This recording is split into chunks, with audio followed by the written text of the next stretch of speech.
జానకే ఎక్కడ మరదల పిల్ల ఎక్కడ?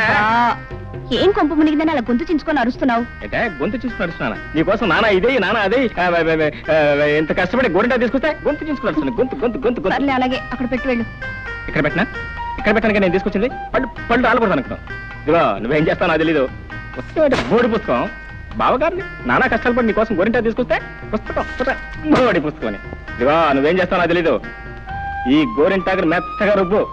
ఏది గారెల కోసం పప్పు ఉప్పుతారే పప్పు అంత మెత్తగా రుబ్బు. రాత్రి పెట్టుకో. తెల్లారడం ఏంటి, అయ్యగారికి కళ్ళు తిరగడం ఏంటి, ఎర్రగా పడి నీ చేతులు చుట్టం ఏంటి? పెట్టుకొస్తా అనవే పెట్టుకొస్తా పెట్టుకో. ఇదిగో మర్చిపోయినాయి మొత్తం నువ్వే పెట్టుకోవాలి. అత్తయ్య కూడా ఇవ్వద్దు. ఆ మరదల పిల్ల లేదు కొట్టి పిల్ల దానికి అసలు పోద్దు. మొత్తం నువ్వే కాళ్ళకి చేతులు మొఖాన్ని మొత్తం పెట్టుకోవాలి. మొత్తం పడిపోవాలా?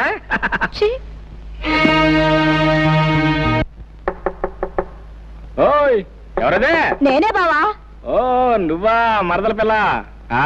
ఏంటి రాత్రి గోరింటా పెట్టావా? పెట్టాను బావా. బాగా పండిందా? బ్రహ్మాండంగా పండింది. అండకేం చేస్తే ఇచ్చింది ఎవరా? బావనే ప్రేమతో ఇచ్చాను. ఇదిగో నేను కళ్ళు మూసుకొస్తున్నాను. తలుపు తీసి కళ్ళు తెరవంగానే ఎర్రగా పని నీ చేతులు కనపడాలి. రా బావా రమ్మంటుంటే. వస్తున్నా కాసుకో. ఇదిగో మరదల పిల్ల తలుపులు తీస్తున్నాను. ముందు నీ చేతులు మాత్రం లోపల పెట్టు. ఆహా ఆహా బా ఎంత బాగున్నాయి నీ చేతులు, ఎంత బాగా పని. నువ్వంటే? అవును నేనే. మరి మీ అక్కయ్య ఇంటి దగ్గర శుభ్రంగా నిద్రపోతుంది. మరి ఇచ్చిన గోరింటాకు మీ అక్కయ్య పెట్టుకోలేదా? అంతా నువ్వే పెట్టుకున్నావు. గురుగారు నాకు చిన్న అనుమానం. అవకాశం ఇచ్చాను అడుక్కో. ఏం లేదు, తమరి ఈ మధ్య లీలలు ఏం చేయటం లేదు. కారణం ఏమిటి?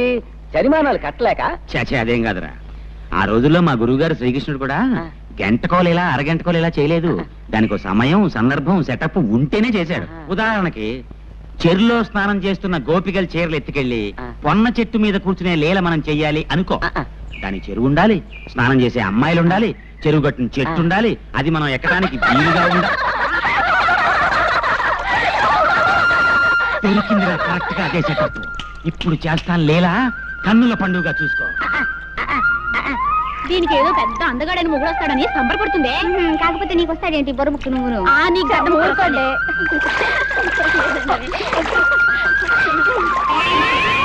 ఆలస్యమైంది.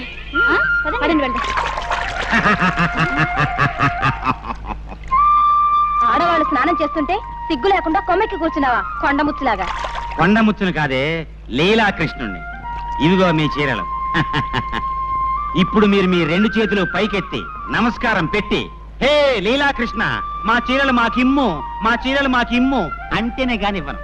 ముందు మీరంతా పైకి లేవండి తొందరగా.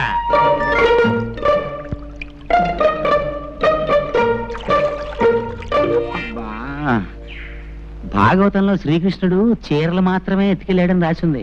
లంగాలు బాడీలు ఎత్తుకెళ్ళినట్లేదు. పొరపాటు చేశాను. ఏంటి నమస్కారం పెట్టమంటే అంతా చెట్టు చుట్టూ చేరుతున్నారు? అలా కోపంగా చూస్తారేంటి? ఏంటా చేతిలో రాయా?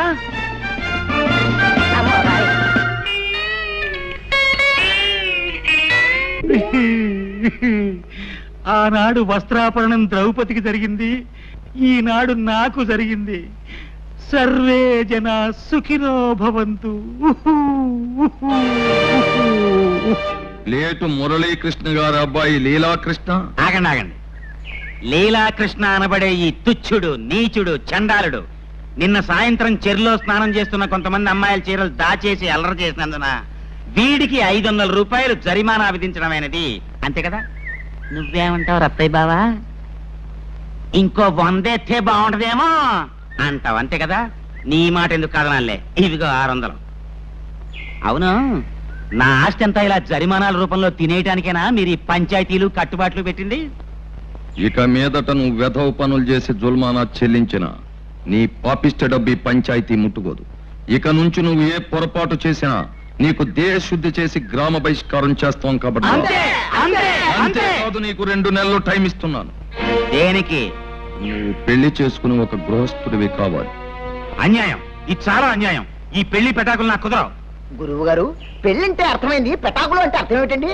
పెటాకులు అంటే పెళ్లితో పాటు మనం తగిలించుకునే అత్తగారు మామగారు అనే తాటాకులు అన్నమాట. అర్థమైందా? ఇది చాలా ఊరికే అరవకు. ఇది పెద్దలందరూ కలిసి చేసిన నిర్ణయం. ఓహో అలాగా, అయితేనే పెళ్లి చేసుకు తీరాలి అంతే కదా. పదండి. నేను గులకరాయినా గులకరాయి. సరేనండి, మీ జాతి రత్నాలకి నాకన్నా గొప్ప మొగుని తీసుకొస్తారేమో చూస్తాను. ఏమిట్రా నువ్వు చూసేది? ఆ? రారా, సమయానికి వచ్చి. ఏమిటి మావయ్య? ఏం లేదు. ఏమిట్రా నువ్వు కూశావు? నీకంటే గొప్ప సంబంధాన్ని నేను తీసుకురాలేనను కదూ అన్నావు.